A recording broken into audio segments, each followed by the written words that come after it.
Thousand Autumns, is a Meng Xi Shi novel. This is an audiobook made by fans for other fans. Disclaimer. The main couple of the story is made up of two men. If you don't like it, don't listen. Thank you. Remember, subscribe and click the bell to stay updated on all the new releases. Enjoy. Chapter 53. The path to Chiban is tortuous. Even the official road spirals on endlessly.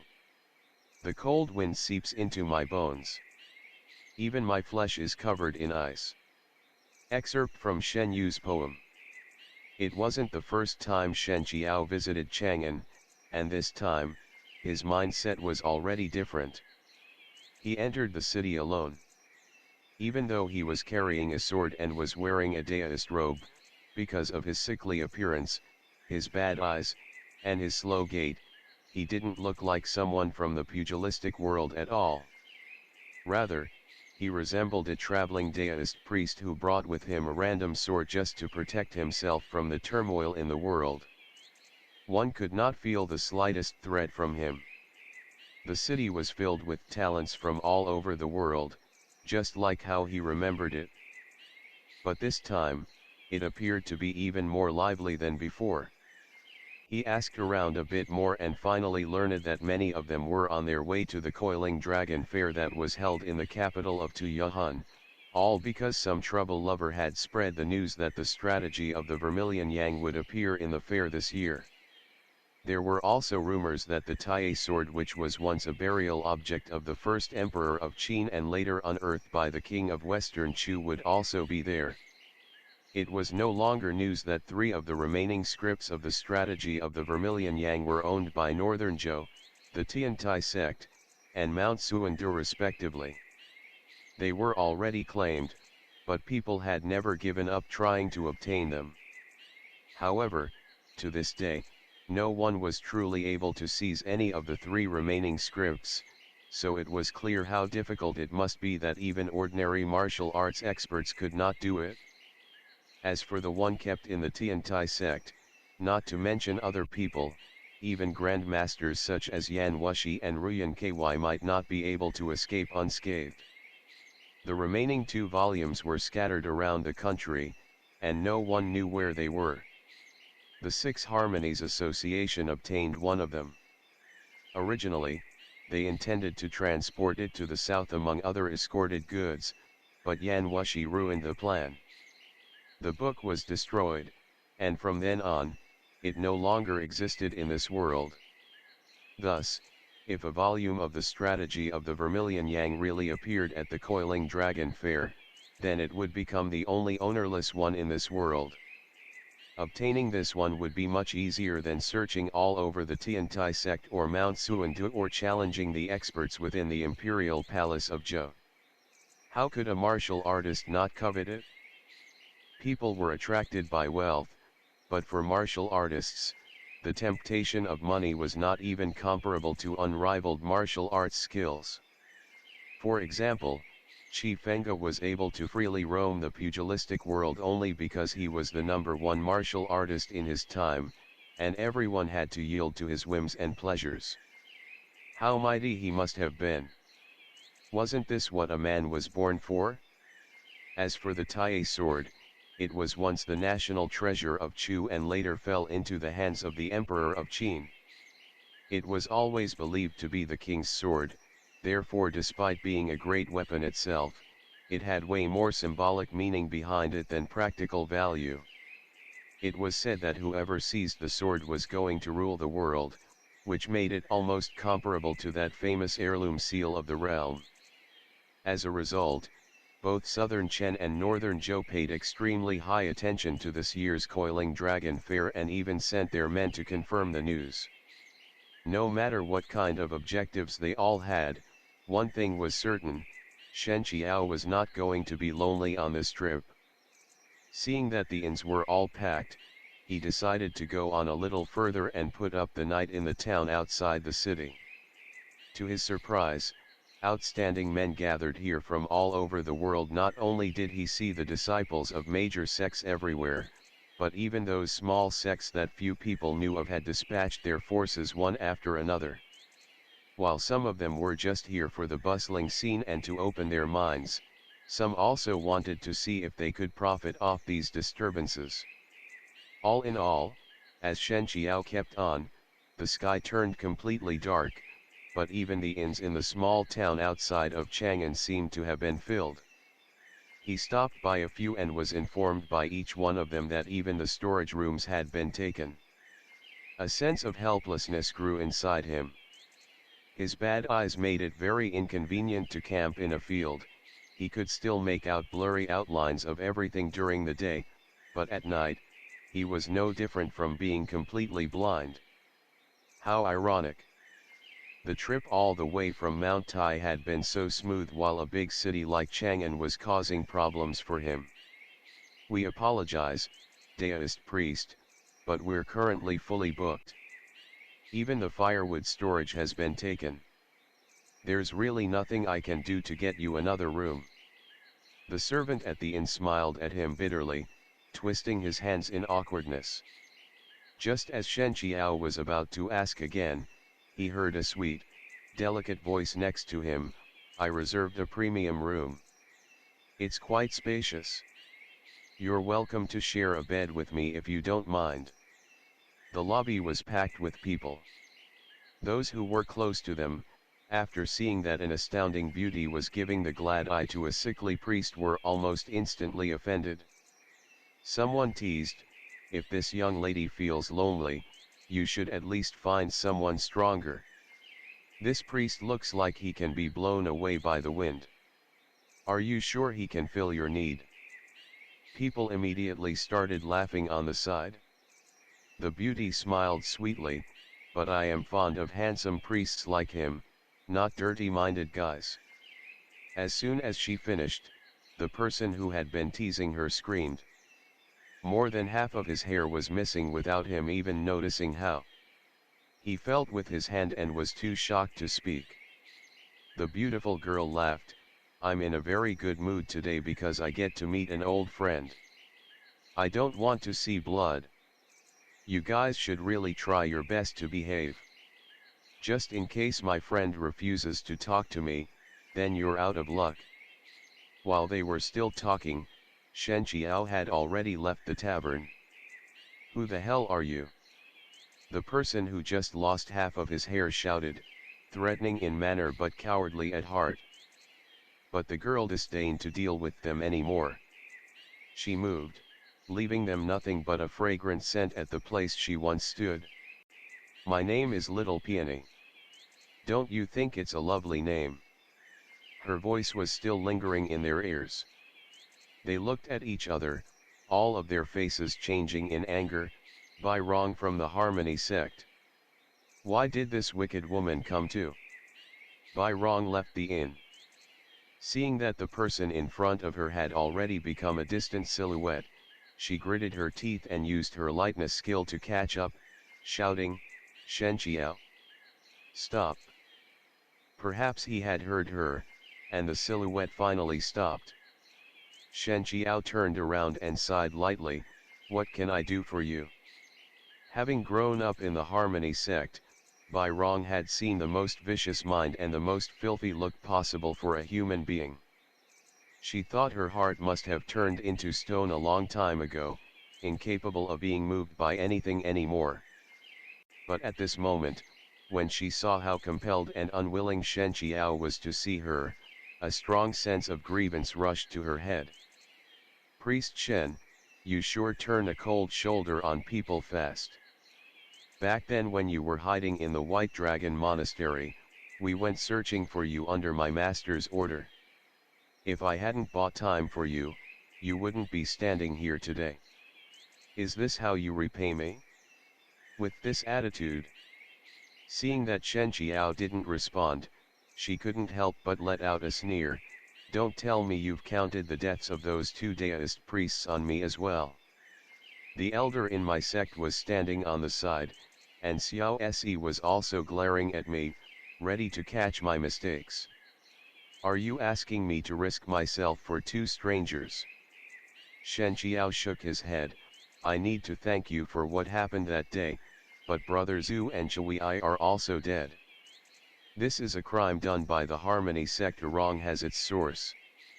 I will ask them to pay for it sooner or later. Many things are already irrevocable, and it would be meaningless to argue over whose fault it is now. Bai Rong bit her lower lip. After a moment of silence, she said, I heard you wanted to take down my master with you at the risk of losing all of your martial arts, and were severely injured by him to the point that you almost died. Are you feeling better now? I'm okay. Thank you for asking. Master was also injured pretty badly. He was worried that Wuxia would take the opportunity to get rid of him completely, so he found himself a secret place to recuperate. No one knows where he is. Not even you. Bai Rong smiled bitterly. Why? Don't tell me you really think he trusts me. Shen Qiao knew she was probably feigning that expression just to make him sympathize with her, but he still didn't have the heart to make any harsh remarks. Bai Rong said softly, I know you want to find my master and get revenge. Even if I know where he is, I won't tell you, let alone that I don't. The current you is far from being his match. I can't watch you throw away your life like that. Shen Qiao nodded, thank you for letting me know, but I have no plans to look for him for now. Then who are you looking for? Are you going to the Coiling Dragon Fair in the royal capital of Tuyahan? Do you want to save Yan Wushi? She had always been exceptionally smart and guessed Shen Qiao's purpose in coming in no time. Seeing that Shen Qiao did not answer, Bai Rong sighed, Mr. Shen, do you have any idea what you're doing? It's true that Yan Wushi's martial arts has reached the apex, and few people in this world are his match. But even an immortal will not be able to survive the joint attack of those 5 martial experts. He has treated you like that. How can you just forgive him? Even a cat or a dog remembers those who harm them and dare not come near them the next time, let alone people. Do you really love him that much? Shen Qiao frowned, do I have to love him in order to save him? If you don't, then why bother risking your own life? There's no way you can hold off 5 enemies all by yourself, however strong you might be. You can't do it, Yan Wushi can't do it, my master can't do it, even if Chifenga comes back to life, he won't be able to do it. The Coiling Dragon Fair is on September 9th, but the ambush is on the 8th. Today is already the 5th. Even if you hurry now, you still won't make it on time. Shen Qiao remained silent. Even her always smiling face showed a rare trace of anger. I just don't want to see you throw away your own life. Do you really not understand? Bai Rong liked him. Shen Qiao was not a piece of wood. He felt it. For someone like Bai Rong, who by nature only did things that benefited herself, she would never risk her life or betray her sect simply because she liked Shen Qiao. She wouldn't even disobey her master for his sake. She was willing to offer Shen Qiao a little convenience and a little help when capable, without harming her own interests. This was already a very rare thing for her to do. But she didn't understand Shen Qiao, and neither did Shen Qiao intend to explain any further. He didn't want Bai Rong to mistake his attitude. It would be better for her if he drew a clear line between them from the very beginning. Thank you very much for your advice, but I have to go. He stared at Bai Rong. The Harmony sect may be a dangerous or even cannibalistic place in others' eyes, but you seem to enjoy it like a fish in water. After all, you scorn wicked women like me. That's it? Shen Qiao shook his head, you misunderstood what I meant. I know you will not be content with being just an ordinary disciple in the Harmony sect. I have no right to tell you what to do. All I hope is for you to take good care of yourself and not become someone like Huo Zijing and Sang Jing Xing. You're different from them. You're different from them. Bai Rong felt a lump in her throat, but she didn't show it on her face. She quickly replied with a sweet smile, "Then why don't you stay with me? That way you can keep an eye on me and make sure I don't become like them." "I'm sorry." That was all he said before he turned around and left.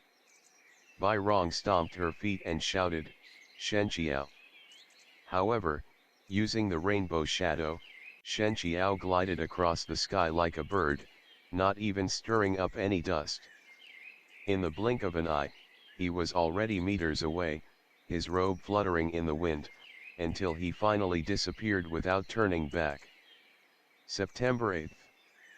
At Fuqi City, the royal capital of Tuyuhun. The western regions always had more sandstorms than rain, but this year had been a little unusual. It had been raining non-stop for days since fall.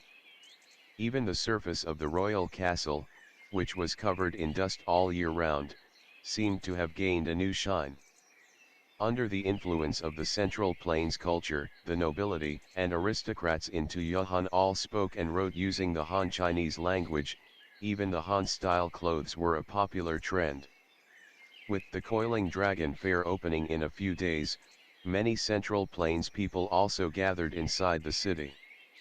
At first glance, it almost felt like one was back in Chang'an. Outside the city, there was a pavilion called the Yin-Yang Pavilion. The date which it was built was no longer known, but the name came from its location. The pavilion was sitting between the mountain on the left and the body of water on the right, dividing yin from yang, one might say. For most of its parts, the pavilion was built intimating the Central Plains style. Only in fine places like cornice and eaves one might occasionally spot that exotic taste. After so many years, even the majority of the three characters Yin-Yang Pavilion had peeled off, revealing the original wooden luster underneath the black paint. Yan Wushi stood in the pavilion with his hands clasped behind him. No one knew how long he had been there. He was staring out of the pavilion with a rather relaxed posture, almost as if he was waiting for someone or simply enjoying the rain. Far away, a person's image appeared among the moist grass and woods. He was wearing a black kazaya. There was not a single hair on his head. His face was extremely pretty, however, one could not help but notice a glimpse of marks left by age at the corner of his eyes. He was approaching slowly while holding an umbrella in one hand. "May the Lord Buddha preserve us. I hope you've been well since we last met, Sect Master Yan."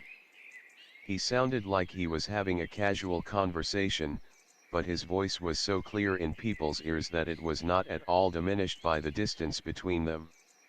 Yan Wushi answered coldly, "You haven't grown a single hair since we last parted at the Beyond Cloud Monastery, an obvious sign of how much you have been worrying and how vexing life must have been. Is living as an ordinary monk really that difficult for you?"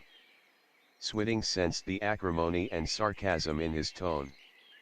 He forced a smile. "Sect Master Yan's words are just as unforgiving as usual. I have an appointment with Duan Vinyang. Why did you show up? Don't tell me that the former Grand Preceptor of Zhou has self-degraded himself to the extent of colluding with the Tuja people." Zen Master Switting said, "Sect Master Yan's reappearance in the pugilistic world has brought a reign of terror over the land, ruining everyone's peaceful life. In my humble opinion, it's better for you to find a place and focus on your martial arts enlightenment so as not to commit more murders in your hands." Yan Wushi burst into loud laughter. "I've always hated you, bald donkey, you're so full of your Buddhist doctrines. But today you've been smart, not spouting that nonsense and getting straight to the point. Good." Zen Master Switting looked down. Buddha can be forgiving and advises people to act kindly. Put down the butcher's knife, and one becomes a Buddha, they say. But for those that unrepentant, he can also exert the power of lightning and thunder. What's the use of lecturing people like Sect Master Yan about the Buddha's teachings? There's no other choice than to subdue you through forceful means, to stop killing by killing. Let me guess the reason why you and Duan Vinyang agreed to ambush me together. Yuan Yang refuses to give the Buddhist sects any political importance, so you sent your men to infiltrate Tajuk. Day after day, even the Tasper Khan became a Buddhist. However, the Tajuk people are ruthless by nature, and the influence of Buddhism remains limited. You're left with no choice but to turn your attention back to the northern Zhou. Yuan Yang is very conscious about the Buddhist sects. Even if you wipe out the Cleansing Moon sect, he still won't put the Buddhist sects in an important position. Therefore, the best option is to kill me first, then Yuan Yang, and make the Crown Prince Yuan Yun the emperor. Unlike his father, Yuan Yun is very fond of Buddhism. I must say that your years of lobbying efforts weren't wasted completely, at least. As soon as he gains power, the Buddhist sects can once again resume their former glory in northern Zhou. May the Lord Buddha preserve us. Yuan Yang has too much blood on his hands. A wise ruler should never exploit the people and drain the treasury like this. His declaration of war towards Qi is so much more taxing on the mind and body of every citizen that it's just a matter of time before it overwhelms them. Yan Wushi showed quite some interest. Are you saying that the Crown Prince Yuan Yun is the true wise ruler? Zen Master Switting only replied, the Crown Prince has a deep root in Buddhism. His clear heart is evidence of his fated affinity with the Buddha. Yan Wushi slowly pulled a smile. Given what Yuan Yun was like, it must take you some efforts to lie through your teeth like that. If all you want to do is to kill me, then bring it on. Where's Duan Vinyang? Tell him to come out. As he finished, clear, bright laughter rang in the air. Sect Master Yan is just as haughty as usual. Have you never thought of the possibility that today will become your death day? End of the chapter. Stay tuned for more BL.